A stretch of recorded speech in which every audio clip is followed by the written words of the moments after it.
Mrs शब्द सुनकर कियारा थोड़ी भड़क गई और बोली, डोंट कॉल मी मिसेस, मैं मिस कियारा रायज़ादा हूँ। ये शादी बस नाम की है। वेद ने मुस्कुराते हुए कहा, लेकिन शादी के बाद मिस से मिसेस तो बन गई ना। इतनी इंग्लिश तो आती है मुझे। वैसे ऐसे बारूद भरकर गुस्से में जाओगी तो मीटिंग में फट जाओगी। यह सुनकर कियारा तिलमिला गई। तभी उसकी नजर वेद की शर्ट पर गई जो प्रेस के बगल में रखी थी। उसने वेद की प्रेस की हुई शर्ट उठाई और जानबूझकर प्रेस को दोबारा शर्ट पर रखकर चला दिया। वेद पलटकर चौंका, अरे मेरी शर्ट! कियारा, ये क्या कर दिया? कियारा ने तुरंत मुड़कर देखा। उप्स, जल गई। इसलिए बारूद को चिंगारी लगाने से पहले सोचा करो। ये कहकर कियारा पैर पटककर बड़बड़ाते हुए वहां से निकल गई। क्यों मैं इस गवार से बात करके अपना टाइम वेस्ट कर रही हूँ? पता नहीं आज क्या होगा। एक तो पता नहीं दादी कैसी होंगी, और ऊपर से अब कंपनी में रेजिग्नेशन देने से मुझे सिर्फ भगवान ही बचा सकते हैं। कियारा को जाते देख वेद के चेहरे पर एक चालाकी भरी मुस्कान झलक रही थी। आखिर कौन सी नई खिचड़ी पक रही थी अब वेद के दिमाग में, कोई नहीं जानता था। कियारा ने ऑफिस पहुंचने से पहले जब हॉस्पिटल में कॉल किया तो उसे पता चला कि सावित्री अभी भी ऑब्जर्वेशन में थी। यह सुनकर कियारा का दिल जोरों से धड़क रहा था, लेकिन वो जानती थी कि अगर सावित्री इस वक्त यहां होती तो वो भी कियारा को सबसे पहले कंपनी मैटर्स हैंडल करने को कहती। इसी उलझन में कियारा जब आरके इंडस्ट्रीज के कॉन्फ्रेंस रूम में पहुंची तो उसने देखा वहां तनाव का माहौल था। वहां यशवंत, राघव और बाकी 6 बोर्ड मेंबर्स बैठे हुए थे। उनके अलावा फाइनेंस टीम के साथ फाइनेंशियल डायरेक्टर सुनीता भी मौजूद थी। जैसे ही कियारा अंदर आई, सबकी नजरें उस पर टिक गईं। उसे देखकर राघव मुस्कुराते हुए मन ही मन बोला, आज इस कियारा का किला ढह जाएगा। यशवंत ने राघव की ओर देखा। दोनों के चेहरों पर एक कनिंग स्माइल थी। कियारा ने गहरी सांस ली और मन में बुदबुदाई, मुझे कोई सबूत नहीं मिला। आज कंपनी, दादी का भरोसा, मेरी पोजीशन सब दांव पर है। वो तेजी से आकर अपनी चेयर पर बैठ गई।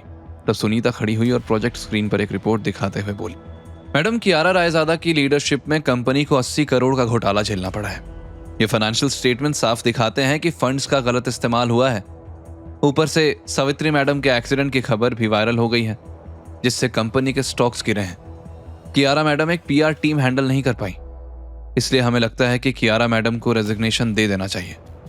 यह सुनकर कियारा के चेहरे के एक्सप्रेशंस बदल गए। हर चीज का इल्जाम सिर्फ उस पर थोप दिया गया था। इससे पहले कि कियारा कुछ एक्सप्लेन करती, बोर्ड मेंबर्स ने एक एक करके कियारा को ब्लेम करना शुरू कर दिया, जैसे वो इसी दिन के इंतजार में बैठे थे। उसी बीच यशवंत ने मॉकिंग टोन में कहा, एक यंग लड़की को मां ने बिना सोचे समझे पोजीशन दे दी थी, तो ये तो होना ही था। कियारा का चेहरा गुस्से से तिलमिला उठा। वो कॉन्फिडेंटली बोली, चाचा जी, दादी कोई फैसला बिना सोचे समझे नहीं लेती, और मैंने भी हर फैसला कंपनी के हित में लिया था।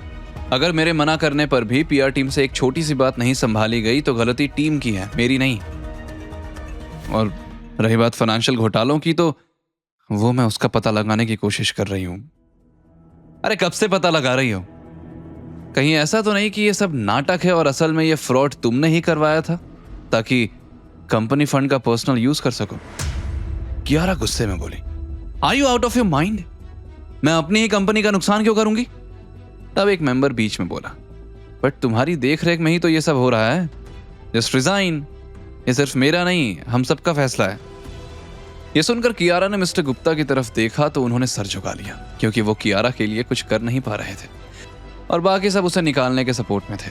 ये देखकर कियारा का गला रूंध गया।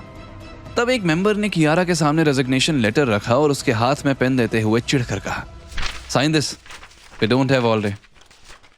कियारा की आंखें नम हो गई और पेन पकड़े हुए उसके हाथ कांपने लगे। उसने साइन करने के लिए हाथ आगे बढ़ाया ही था कि तभी बिना दस्तक के कॉन्फ्रेंस रूम का दरवाजा खुला। वेद पूरे स्वैग में अंदर आया। सबको देखकर वो मन ही मन बोला, शो शुरू करने का टाइम आ गया है। सबकी नजरें उस पर टिक गई। तब वेद ने जाकर कियारा के हाथ से पेन छीन लिया। ये देखकर राघव भड़क उठा, ये क्या तमाशा है? बोर्ड मीटिंग में चपरासी भी आ गया। तुम्हारी जरूरत नहीं है, निकलो यहां से। उसे देखकर कियारा ने सर पकड़ लिया। कियारा मन में बुदबुदाई, ये इडियट फिर तमाशा करने आ गया। इससे शादी करने का कोई फायदा ही नहीं हुआ। मेरी पोजीशन तो अब गई और आज ही मेरी जिंदगी से भी जाएगा। वेद ने राघव की ओर देखा और एक बड़ी सी स्माइल के साथ कहा, मैं कियारा मैडम का असिस्टेंट हूं और सावित्री मैम ने मुझे अपॉइंट किया है, इसलिए मुझे यहां रहने का पूरा हक है। राघव ने हंसते हुए पूछा, तुझे असिस्टेंट बना दिया? अरे देखो, नाउ आई नो कि दादी पर उम्र का असर होने लगा है, तभी तो ऐसे बेकार डिसीजंस ले रही हैं। और ये और असिस्टेंट, हुलिया देखो इसका, ये तो चपरासी बनने लायक भी नहीं है।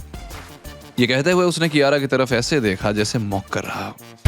आगे की कहानी जानने के लिए देखें अगला एपिसोड सिर्फ पॉकेट एफएम के यूट्यूब चैनल पर, और के फॉर किंग के सारे एपिसोड्स को सुनने के लिए डिस्क्रिप्शन में दी लिंक से डाउनलोड करें पॉकेट एफएम ऐप।